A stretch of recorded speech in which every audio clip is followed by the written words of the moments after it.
Friends, நேத்து நடிகை நயன்தாரா அவர்கள் தனுஷுக்கு எதிர்ப்பா ஒரு அறிக்கையை வெளியிட்டு இருந்தாங்க.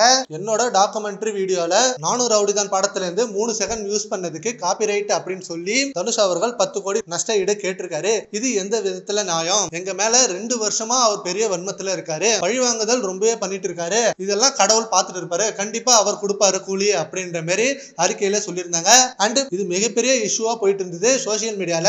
அதுக்கப்புறம் பெரிய போக்கஸே நெக்ஸ்ட் இதுக்கு பதிலடியா தனுஷ் அவர்கள் என்ன ரியாக்ட் பண்ணுவாரு, என்ன பதில் கொடுக்க போறாரு அப்படின்னு ரொம்பவே எதிர்பார்த்திருந்தாங்க. ஃபர்ஸ்ட் தனுஷ் அவர்கள் சைடுல இருந்து எந்த மாதிரி இதுக்கு கொடுத்திருந்தாங்கன்னா, எங்களோட ப்ரொடக்ஷன் சைடுல இருந்து எடுத்த பிடிஎஸ் இருக்கட்டும் அண்ட் ஃபுல் படமா இருக்கட்டும், சின்ன சீனா இருக்கட்டும், அது எல்லாமே எங்களோட உரிமம் தான், அதை எங்கள்கிட்ட கேட்டுதான் நீங்க யூஸ் பண்ணணும், அப்படி யூஸ் பண்றதுக்கு நஷ்ட ஈடு கொடுத்துதான் ஆகணும். நாங்க அவ்வளவு சொல்லியும் அகைன் நீங்க ட்ரைலர்ல 3 செகண்ட் யூஸ் பண்ணிருக்கீங்க, அந்த 3 செகண்டுமே அது எங்களோட உரிமம் தான், எங்களை கேட்காம நீங்க யூஸ் பண்ணதுக்கு தான் 10 கோடி நஷ்ட ஈடு கேட்டிருக்கோம் அப்படின்னு கொடுத்திருந்தாங்க. அதுக்கப்புறம் தான் நயன்தாரா அவர்கள் அப்படி ஒரு அறிக்கையை வெளியிட்டு இருந்தாங்க. அண்ட் இது இல்லாம விக்னேஷ் சிவன் அவர்கள் அவரோட இன்ஸ்டா பேஜ்ல ஒரு போஸ்ட் ஒன்று போட்டிருந்தாரு.